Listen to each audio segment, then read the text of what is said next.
Hello and welcome to this SPL Referee Quickguide. This guide is no alternative to the rulebook. This is mostly a visualization of how to place robots and the ball and what is okay and what is a foul. Since every game starts with the kickoff, we'll consider this first. There are two important variables. Has the team kickoff or not? And can the robots position themselves or do they need manual placement? Let's have a look at the autonomous placement constraints. On the left of this field we'll show the placement of the attacking team and on the right side the placement of the defending team. Of course, both goalies must be inside the penalty area, marked yellow. As you can see, even the border belongs to the penalty area. The field player of the attacking team are almost free to choose a position inside their own half, with exception of their own penalty area. So the red and the blue area mark valid positions. The blue area covers the center circle, and there's only one attacking robot allowed in the blue area. Again, the field line belongs to the center circle. A last important restriction is the midline. The midline itself does not count as own half of the field, and thus the robots are not allowed to touch it. The defending team's player positioning is quite simple.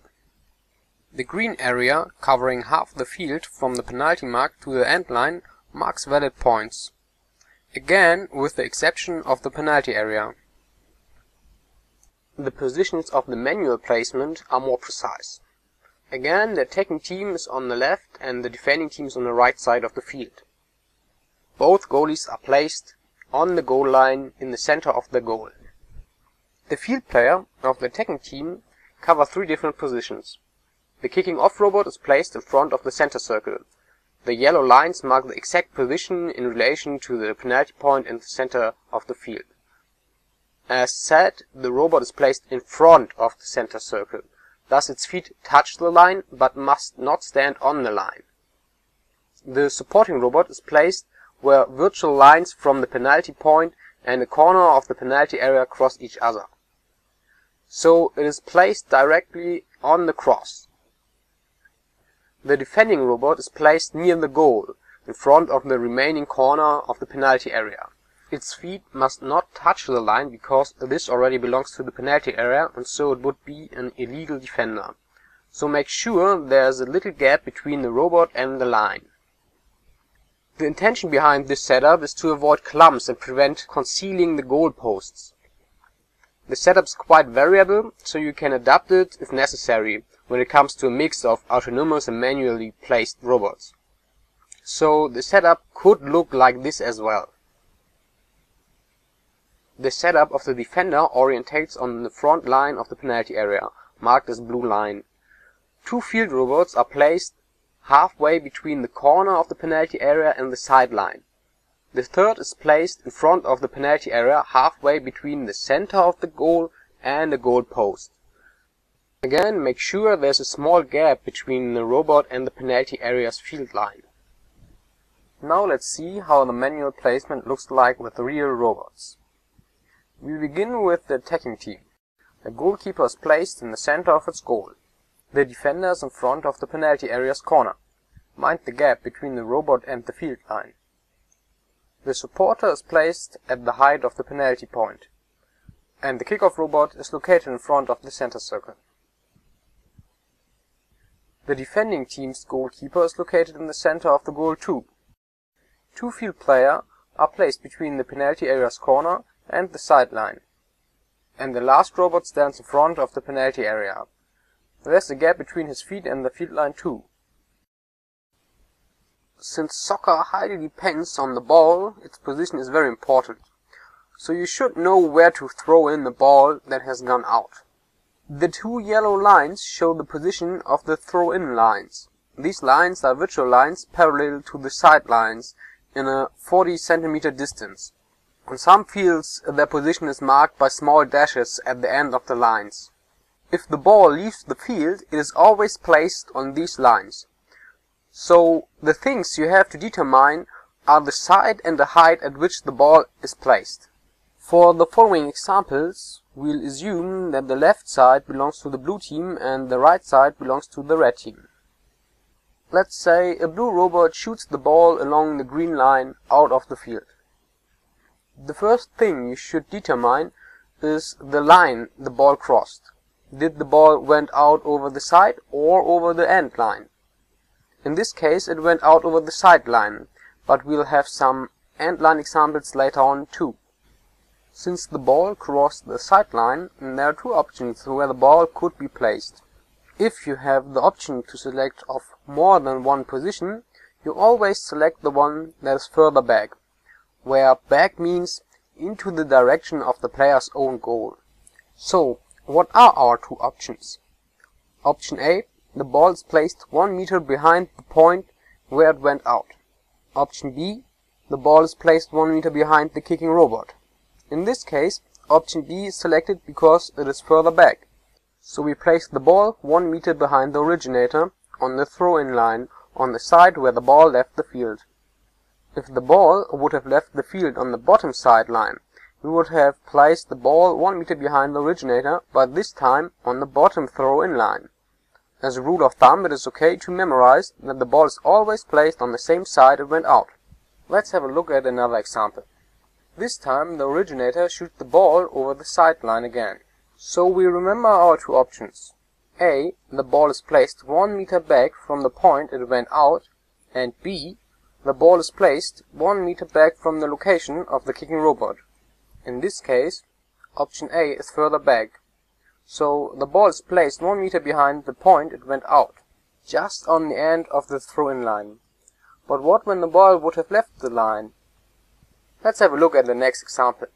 The blue robot shoots the ball out over the sideline.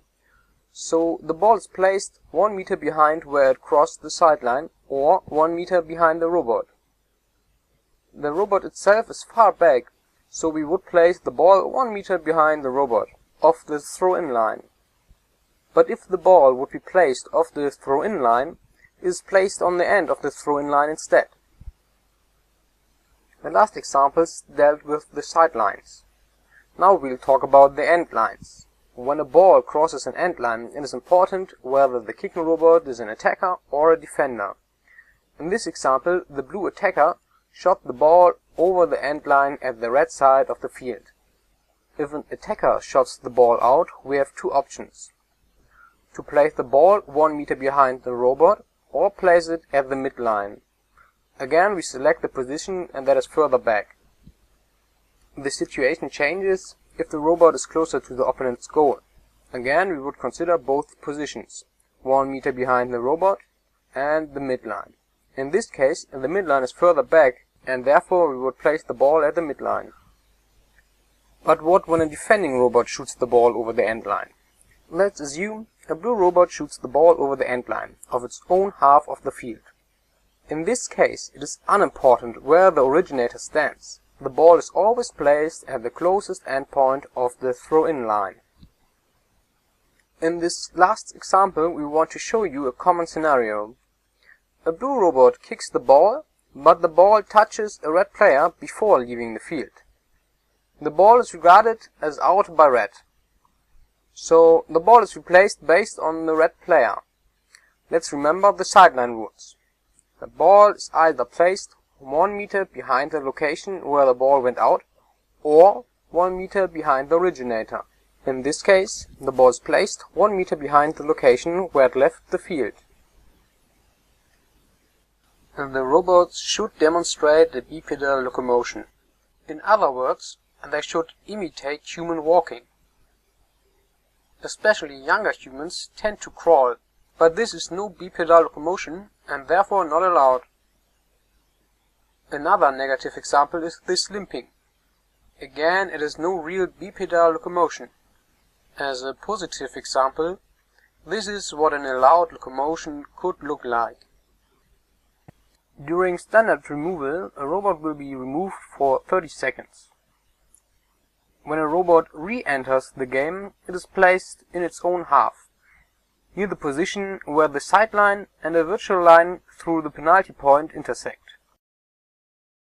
The robot is placed on the side of the field that is further away from the ball. If that position is already taken, the robot is placed nearby. If there are no practical locations nearby, the robot is placed along the sideline, away from the ball, and still in its own half of the field. The team that has kickoff is not allowed to shoot directly at the goal. The ball has to leave the center circle first. If the team shoots the ball in the goal anyway, the goal is not scored and the kickoff will be awarded to the defending team. If you, as a head referee, decide that a ball was inside or outside the circle, your decision is final. It cannot be changed afterwards by video proof. But when exactly does the ball leave the circle? The field line belongs to the circle. Therefore, the ball must not touch the line to count as outside the circle. This ball still overlaps the line and thus has not left the circle. This ball instead is completely outside the circle.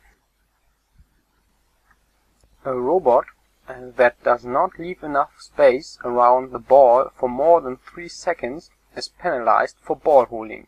If it is a goalie, the time limit is 5 seconds. Not enough space means the robot is covering at least the half of the ball with its projected convex hull. Let's view this extreme example. Since the robot's arms are stretched out, it has an unusually large convex hull. However, this allows us to see the ball, even if the robot is holding the ball. This ball is completely outside the convex hull, whereas this ball is completely inside the hull, and the robot could be punished for ball holding.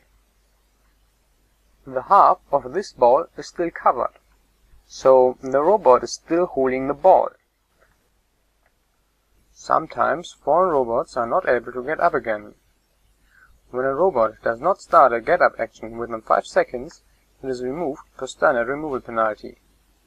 But just because a robot is trying to get up again, it is not guaranteed that it succeeds. Robots that are unable to stand up within 20 seconds after a fall are removed per standard removal too. Sometimes a robot doesn't have to fall to be broken, so watch out for inactive robots. A robot counts as inactive when it doesn't do anything like walking, searching for or looking at the ball. But keep in mind, the intention behind this rule is to identify inactive robots, not to forbid stationary robots.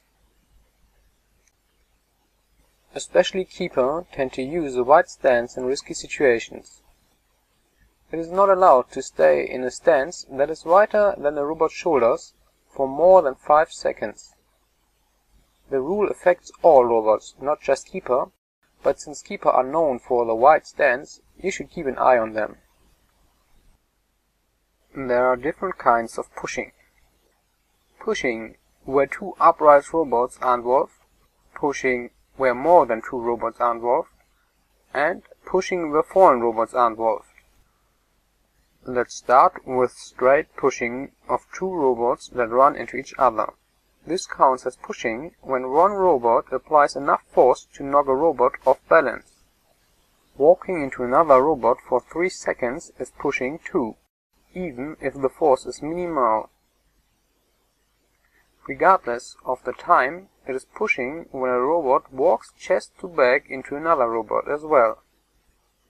So these are the basic pushing scenarios when 2 robots are involved. Pushing between 3 robots follows the same rules as pushing between 2 robots, with one exception. No matter who actually is the offender, the team with more robots involved is treated as offender. However, pushing that involves fallen robots has its own rules. These rules distinguish 2 cases. Case 1 handles fallen robots that push other robots. While getting up again, a robot makes contact to another robot. If the other robot was moving away, or in other words, cleared the area of the fallen robot, then the fallen robot is called for pushing. Case 2 handles the other way round, upright robots that push robots on the ground. When a robot moves towards a fallen robot and makes contact with it, the upright robot is penalized for pushing.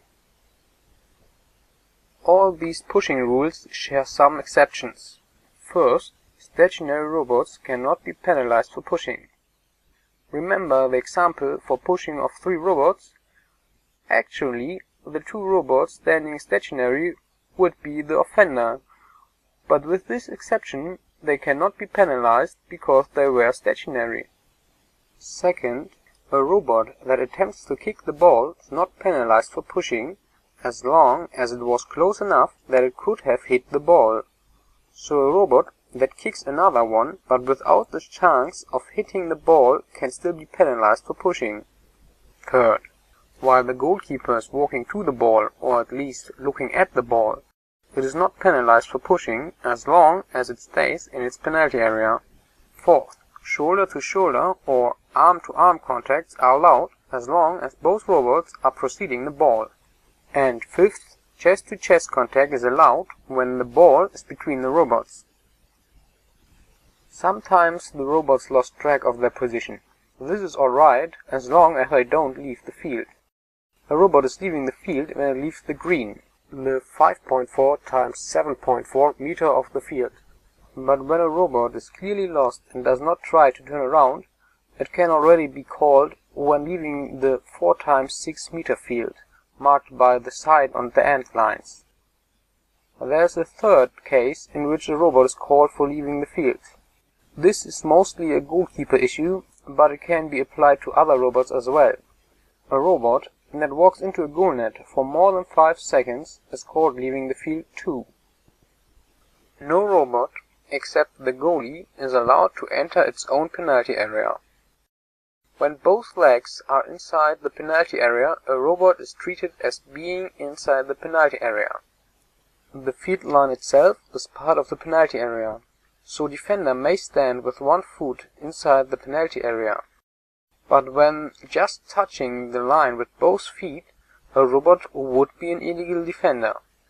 Since it takes some time to call out an illegal defender and remove it from the game, it is possible that an illegal defender can shoot a goal. The decision whether the goal counts or not shall be against the robot. So a regular goal wouldn't count, but an own goal would.